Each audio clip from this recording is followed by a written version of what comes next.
I'm Delano Little. I was a television broadcaster for 31 years, 29 of those right here in Charlotte, until I retired back in 2018 to pursue other interests, like this, my restaurant in Uptown Charlotte, the Public House. I'm still very much involved with this, but I decided to flip the script, if you will, and jump back in the game, thanks to the fine folks at Bayhackle Sports. They gave me an opportunity to host a show highlighting sports athletes from the area. It could be high school, it could be college, professional, you name it, maybe even Pee-wee. You're doing something great out there, we'll find you. So in other words, challenge accepted. Bayhackle Sports presents the Delano Little Show. Well. Donnie Shell, our first interview on Bayhackle Sports with Delano Little. You've always been known as that, right? Is that a good thing for you? Or? That's a good thing. That's a good thing. The pride of Whitmire, South Carolina, correct? You got it right. Whitmire, what was it like growing up in Whitmire? Well, it was very interesting.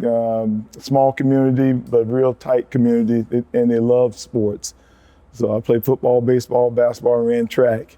And they just come out to see us every Friday night. You did it all. Yeah. You did it all. Were you like the most popular in school too? I mean, I know athletes are sometimes being. No, I didn't. Really? Yeah, I didn't reach that plateau. You were not popular. Get out of here. Okay, that's hard to believe. So you go on to South Carolina State, Orangeburg, South Carolina, another small community as well. What was that like making that transition? It was exciting. I was the first one in my family to go off to college and get my college degree, and I was excited. I was excited about all that it entailed because I didn't really know what it was about. I went down for orientation, but you get a little snippet of what it is like. When I got there, it was great. The professors and I went to a predominantly white school in Whitmire, so I saw professors, and I wanted to be a teacher and a coach, and I saw Coach Banks at the time, and then Coach Jeffries was down there, and they looked like me. All the professors looked like me. Right, So it made me feel really at home. Yeah, and you were very close to your coaches, correct? Yes. Yeah. Coach is kind of like a mentor to us and a father figure. And you made a change. Now, did you ever think, growing up, that you would make it to the NFL? Was that one of your dreams? No, my dream was to be just like Coach Leffie Johnson, my high school coach. I wanted to be a teacher and a coach, and he cared about us more than just on the football field, with life after sports. And he was a great mentor for us and a lot of the players. So I wanted to come back and teach and coach and do what he did for us when he had us and when he was coaching us. Okay. So you play high school football a little bit, right? Mm-hmm. Then you get up to college football. When did you start to learn that you had talent enough to make it to the NFL?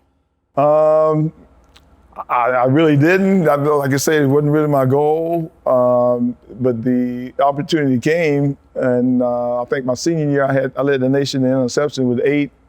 And switched from linebacker to a defensive back. Yeah, that was a big thing in your career, right? That was huge. Yeah. That was huge. So I think when I signed to go to Pittsburgh and I started going to training camp.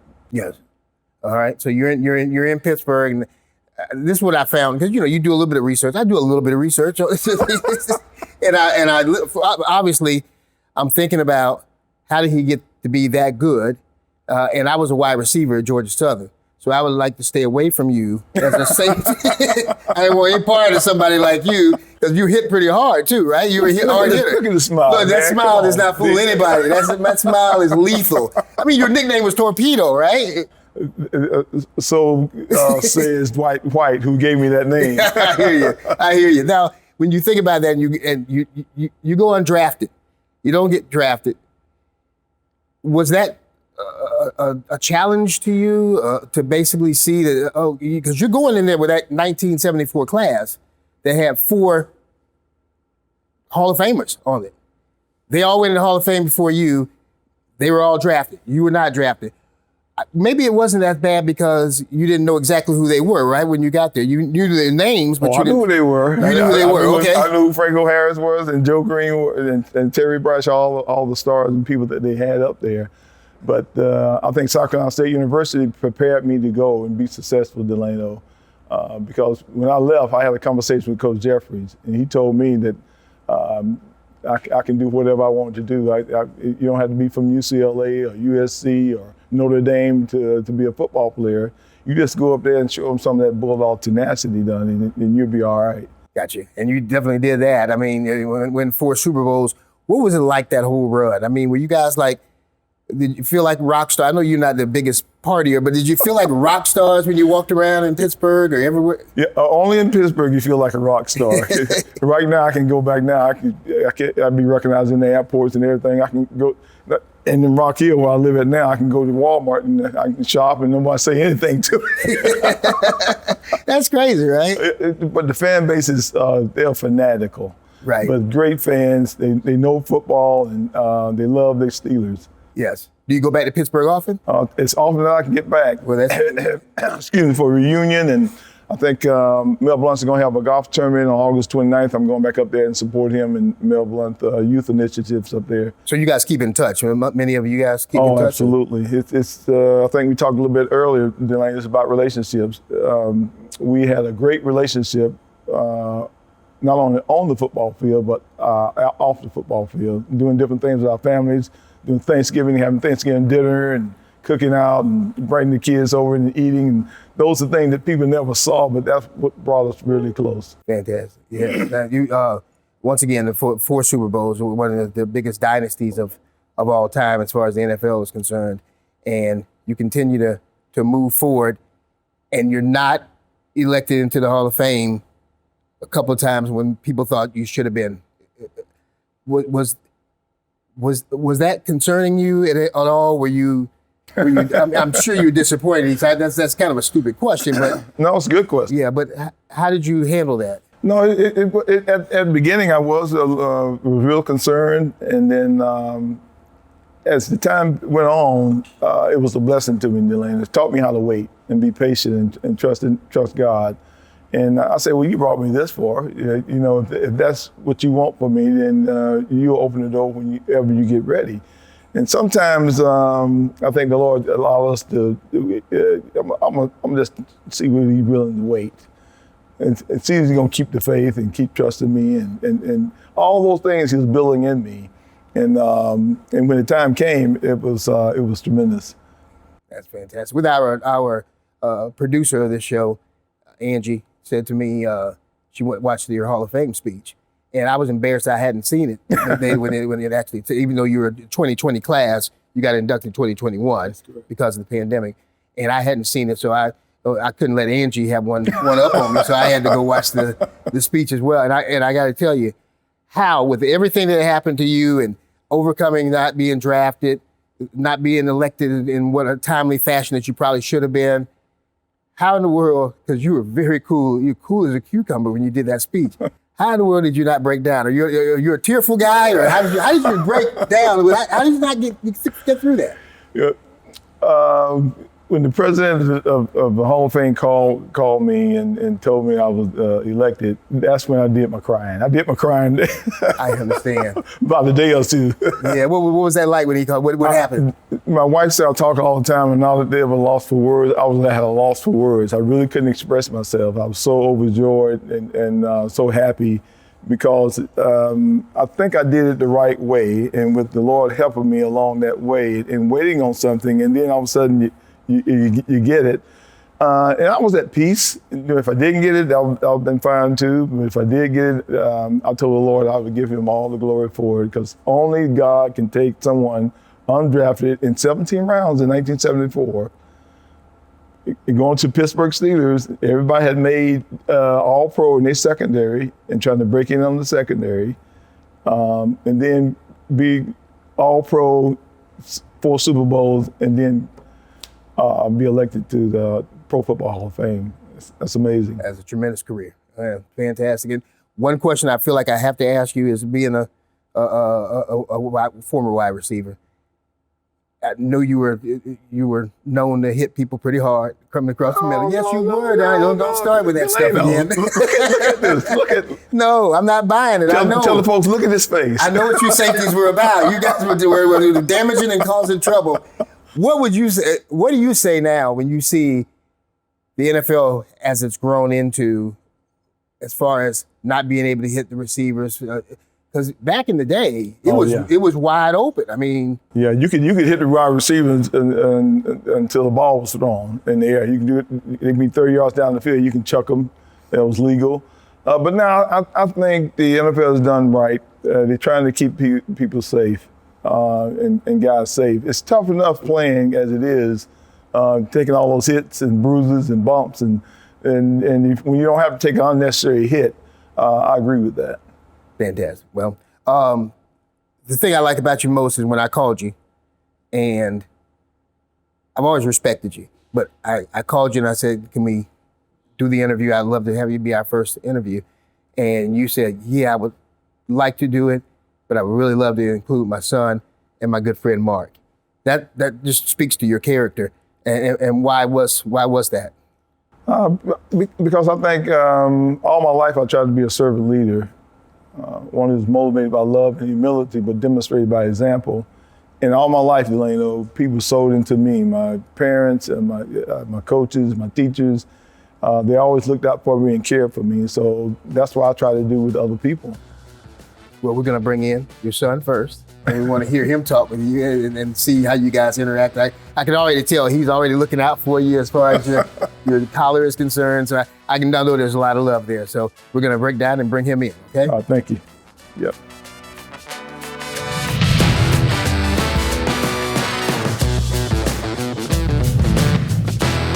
So here we have your son. You asked and we provided. We said we're gonna make this happen. Donnie Shell Sr., Donnie Shell Jr. A pleasure to have you. Same here, yes sir. Now he was saying that you look big. You could have played football too, but you didn't have you didn't want to do that, right? No, it wasn't in the cards for me. I knew at an early age, just being around him and just kind of being involved when he was working with the Panthers, just kind of seeing the talent and the dedication it took to make it to that level. So I decided to focus my efforts on somewhere else. And where is somewhere else now? So right now I was working for Charlotte Rescue Mission as a community engagement manager there. So primarily I work with volunteers and do a lot with churches and businesses in the area to provide volunteer opportunities for them. Seems to be a connection here with giving back to the community and doing things. Is that always been part of the family, or is it something that came through you to pass down? How did that all come about? I think it's something. Usually, children are model their parents, because once they see it, and once I saw my parents, they was hardworking and doing this, so I took that on, and that's what they saw. We was always helping people and giving back, and that became a part of them, which I'm so happy and proud about. Yeah, and he still helps out with your foundation as well, right? Executive director. Executive director. Donnie Shell Sr Foundation. What does that entail? What do you do on a daily basis? Taking care of him and making sure that my mom doesn't pull any more hair out with any of our foundations. But no, it really entails just trying to get our foundation, off the ground, as we've been doing for the past 6 years, and just really building a legacy. It's something that we talk about for a long time, and wanted to really capture the essence of what he stands for as far as education and how that brings together what we do. And so we're just working as a team, as a father and son team, just to kind of make sure we can provide scholarships for those that are in need. And your daughters are very well connected too to education, correct? Yes, absolutely. I'm talking about my oldest daughter, April. She's a middle school principal in Columbia, South Carolina. And she's been in education for over 20 years. And Dawn is right here in Charlotte. She's at McClintock Middle School. She's an algebra teacher and also the head girls basketball coach. And I told her, and the athletic director. So I told her when her husband started to walk out a little bit and start leaving, so you might need to get rid of some of that, what you're doing. I hear you. You guys look happy. I mean, can you be? Are you that happy all the time? Because when you walked in the room, everybody in here, the crew, they just kind of lit up because you just got. How did you develop that? I mean, is that something you actively get up each day and say, "Let's go out and smile"? I mean, you guys are fantastic. No, I think it's inside out, Delano. It's the person who's inside of us, and that's the Lord Jesus Christ for me and my son and our family, and that's who we are. He said, let your light so shine, the men and women, children may see your good works, that may glorify him in heaven and on earth. That means, like Donnie was saying, giving back, you see a need, help somebody. Reach out to them, because a lot of people that need help down here on this earth, and a lot of kids that go to historical black colleges need financial help. Very bright kids, 3.5, 4.0 average, do not have the financial means to get to pay for their education. Well, you guys, thank you for all you've been doing. You guys got anything? Did I miss anything? We do have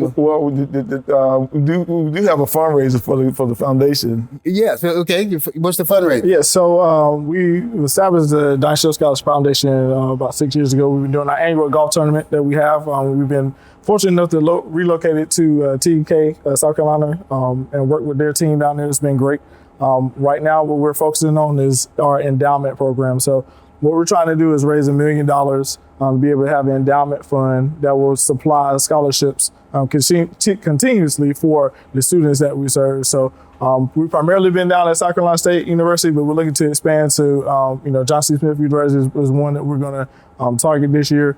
Just be able to provide not just scholarships, but actually a needs fund. So a lot of times we find that students will come into college and they'll have, certain scholarships and things, but they may need books, they may need laptops, they may just need to be able to provide for themselves as far as everyday life. And so we're looking forward to kind of switching from just being a scholastic offering to more so of a needs fund that really directly affects the students that we hopefully will be able to serve in the years to come. How can somebody reach you guys if they want to donate? You can go to DonnieShell.com and click on the foundation. Is that correct? That's yes. correct. And then also, if you want to be a sponsor for our golf tournament, you can go to DonnieShell.com and click on the golf icon, and they'll pull up the information. We have our tournament on Thursday, September the 22nd at TKK. And they've been a great partner for us, and we're going to be real active in the community down there at TKK. And one of the people that really helps out with that golf tournament is actually here today. You asked for him to be here, and we're going to talk to him in just a second. Right? Did he come? He came. Oh, okay. He showed up. He showed up for you. So we're going to have Mark Chambers join us in just a second. He's a little twisty. He's my next door neighbor. So we'll have him come in just a second. Thank you so much, Donnie Shell Jr. And we wish you the best of luck. Thank you for joining us. Thank you. Appreciate it.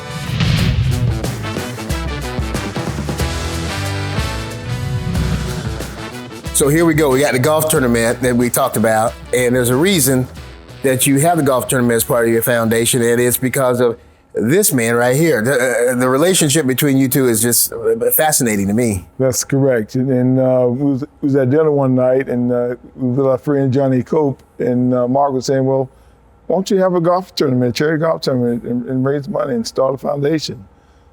Johnny was sitting over there, and Mark was sitting here, and we kind of looked at each other. Doesn't know what it all entails.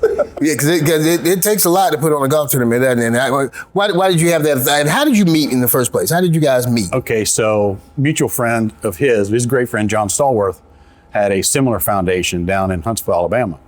And so I met Donnie at the John Stallworth Foundation one night in the food line. Mm-hmm. And so we got acquainted, and then I think flew back together. And I said, where do you live? And he goes, I live in Rock County. Oh, I live uptown. So we started a real fun friendship. And in terms of the golf tournament, I worked for a big company called Electrolux at the time, and I was an executive there. So executives know very little about details, but we have really good ideas. And so my great idea that night was, let's have a golf tournament, and we'll have a bunch of clients come in. And I didn't think about the invites, the administria involved. So that's kind of how it got started. And it got started, and it's been going now, you said 6-7 years now? 6 years. Yeah, and you have, from what I've told, you have who's who comes to play in this tournament. There's some big names. Yeah, John Stallworth, Mel Blunt. We had Franco Harris down, Broccoli Blyer. So some of my former teammates come down to help me out. I bet there's a lot of laughs on the golf course for those guys. I know Rocket Blyer is great. Over the years, the stories get a little longer, Delano, because but they're good stories. Right. Speaking of stories, this one told me, and once again, just to let everybody know, my next door neighbor. We've been living together by each other for years now, and we sometimes have a beverage. You know, I drink Coke because my mother's watching. Sometimes you even pay. And sometimes I pay. Yeah, there you go. And we talk about Donnie quite a bit in the stories, and I know you're very close to him, but I didn't know you were that close that you could be at the Hall of Fame with him, go to the ceremony, and you actually got into something you shouldn't have been at, and then you somehow made it in. You want to share that story? Yeah, sure. So Donnie, when he finally got the call, I got the call too. I got the call from him, and he was like, "Don't tell anybody, but tomorrow morning, you know, you're going to be a big announcement." And he says, "I want you to come to the Hall of Fame and bring Sherry, my wife." And so I said, "Okay, well, we can do that." Well, I didn't think about it anymore, and suddenly an email shows up. You're supposed to be here at such a time, get credentials, and you're going to be in the Hall of Fame. So the night of the gold jacket ceremony, when all the Hall of Fame inductees walk in, we were there. We're slated to go there, and we were outside the facility, and there's literally thousands of people, and so we're like, well, this is not real exciting, you know. Wonder how we get inside, and so my wife says, well, I need to use the washroom. I'm like, well, try and go in here where all the guards are. And so she walked up and very politely said, you know, may I please use the washroom, and of course I followed her right in. And as she walked to the washroom, I walked up to the registration counter where they had massive security, you know, and tags and bags and, you know, hand checks and everything. And she said, "Can I help you?" And I said, "Yeah, I'm supposed to be in this room with the VIPs." And she goes, "Are you family?" And I said, "Yes." She goes, "By all means, go on in." So I walk in, and the first person I see is at least a head taller than anybody else, and he's got a white cowboy hat on. Mel Blunt. That's it. Yeah. Yes. And he goes, "How'd you get in here?" And I said, "I'm family." And I said, "No, we're all part of God's family." And he goes, "That's exactly right." That is awesome. That is awesome. It's a true story. Oh boy. Well, anything you can say about this character? I mean, I know who he is, but I mean, No, he's just good people and very encouraging to us, Donnie Jr. and I, and the Donnie Shell Scholarship Foundation. Great supporter, a great friend, and been knowing him for a long time. And you know, in life, when you go through life, you have some ups and downs. And Mark always been a great encouragement for us. guys, Likewise. Thank you for your time. Appreciate you guys being here today. And Thank you, Blaine. continued Thanks, success. man. Yes. Appreciate it. And thanks for watching the first edition of Bay Hackle Sports. We hope to see you next time.